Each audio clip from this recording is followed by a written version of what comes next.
अस्सलाम वालेकुम बच्चों। नेक्स्ट हमारा फाइलम है फाइलम एकाइनोडर्मेटा। इसकी जनरल करैक्टरिस्टिक्स देख लेते हैं।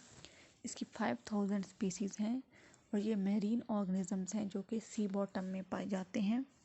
इनकी बॉडी डेलिकेट एपिडर्मिस से कवर्ड होती है। इनके अंदर एंडोस्केलेटन पाया जाता है जो कि स्पाइंस की फॉर्म में होता है और वो स्पाइंस कैलकेरियस होती हैं। चूँकि इन स्पाइंस का ओरिजिन मीजोडर्म से है, इस वजह से इसको एंडोस्केलेटन कहते हैं। अकाइनोडर्म्स ट्रिप्लोब्लास्टिक सीलोमेट्स हैं और रेडियल सिमेट्री शो करते हैं।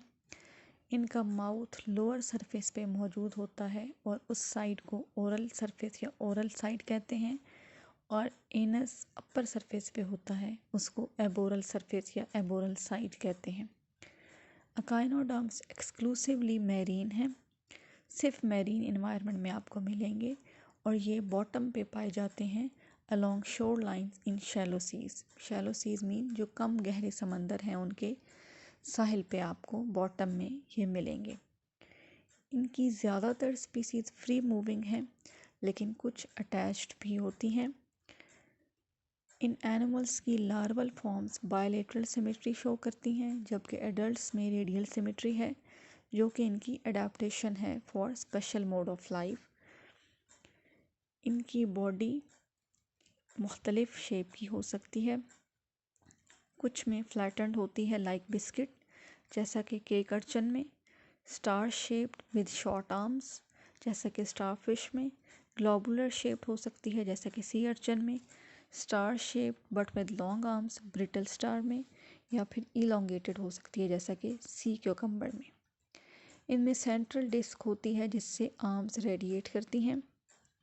इनका जो यूनिक फीचर है वो ये है कि इनमें वाटर वेस्कुलर सिस्टम पाया जाता है और ये कम्प्लेक्स सिस्टम है ट्यूब्स का और स्पेसिस का जिसने माउथ को सराउंड किया होता है और ये आर्म्स और ट्यूब फीट तक जाता है। वाटर इन चैनल्स में से गुज़रता है।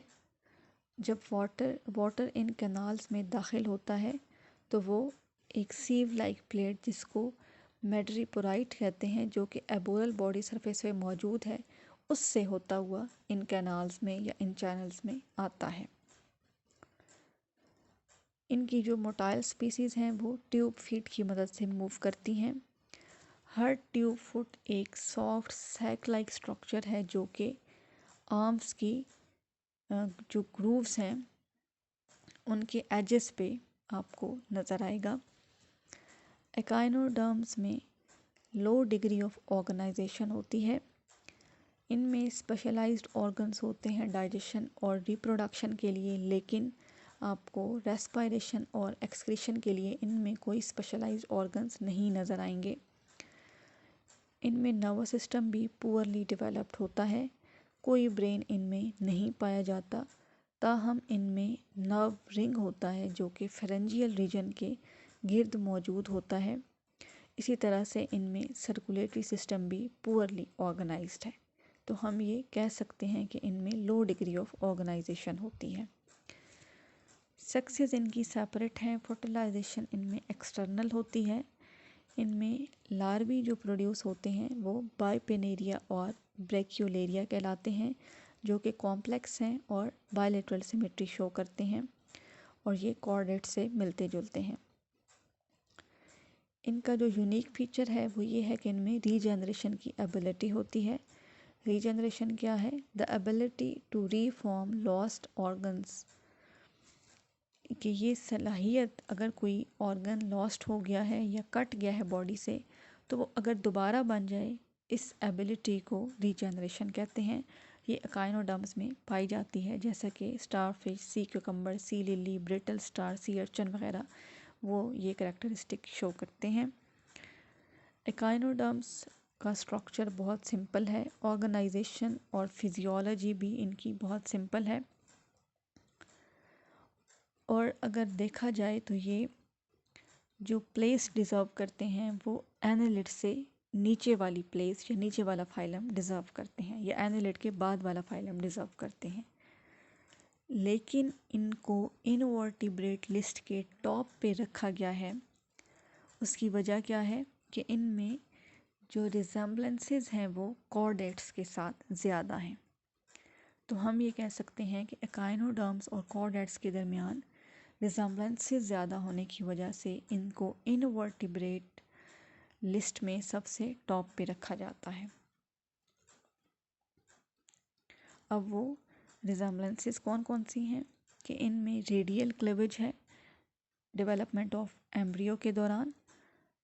इस तरह से जो ब्लास्टोपोड है वो एकाइनोडर्म्स में एनस से बनता है और कॉर्डेट्स में भी एनस से ही बनता है।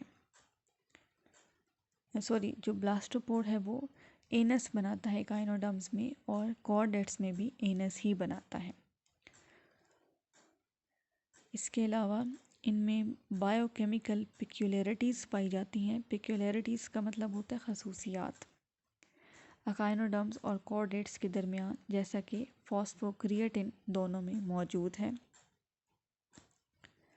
इनकी जो कॉमन एग्जांपल है वो है एस्ट्रियस, जिसको स्टारफिश कहते हैं, सी अर्चिन, सी क्यूकम्बर, केक अर्चिन और ब्रिटल स्टार। एकाइनोडर्मेटा की एफिनिटीज़ पे आ जाते हैं। एकाइनोडर्मेटा का क्लोज रिलेशनशिप इनवर्टिब्रेट्स के साथ नहीं है, बल्कि इनकी एफिनिटीज़ हेमिकॉर्डेट्स के साथ ज़्यादा हैं। दोनों के अंदर ही कॉमन फीचर्स पाए जाते हैं और वो फीचर्स कौन से हैं? Formation of coelom and retention of blastopore as the site for future anus. एक तो सीलोम का बनना, दूसरा क्या है कि ब्लास्टोपोड का एनस में कन्वर्ट होना। मीजोडर्म दोनों में ही जो ब्लास्टोपोड के करीब के सेल्स हैं उनसे बनती है। दोनों के अंदर ही मीजोडर्मल एंडोस्केलेटन पाया जाता है, जबकि एक्सोस्केलेटन जो होता है वो एक्टोडर्मल होता है, जो कि इनवर्टिब्रेट्स में आपको नज़र आएगा। बाकी एकाइनोडर्म्स के अलावा जो बाकी इनवर्टिब्रेट्स हैं उनमें आपको एक्टोडर्मल एक्सोस्केलेटन नज़र आएगा। और इनवर्टिब्रेट्स में जो ब्लास्टोपोड है वो माउथ में कन्वर्ट होता है।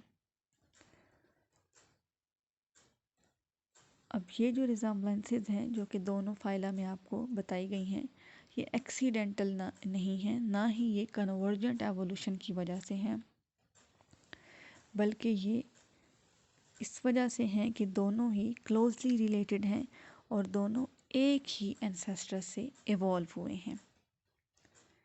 एकाइनोडर्म्स क्लोज रिलेशनशिप शो करते हैं कॉर्डेट्स से, क्योंकि दोनों के अंदर मीजोडर्मल स्केलेटन है और जो दोनों हैं ये ड्यूटेरोस्टोमस हैं। और इसके अलावा जो लोअर कॉर्डेट्स हैं और एकाइनोडर्म्स हैं, इनका अर्ली डेवलपमेंटल पैटर्न जो है वो भी सेम है। इस वजह से इनको फाइलम कॉर्डेटा के करीब रखा जाता है।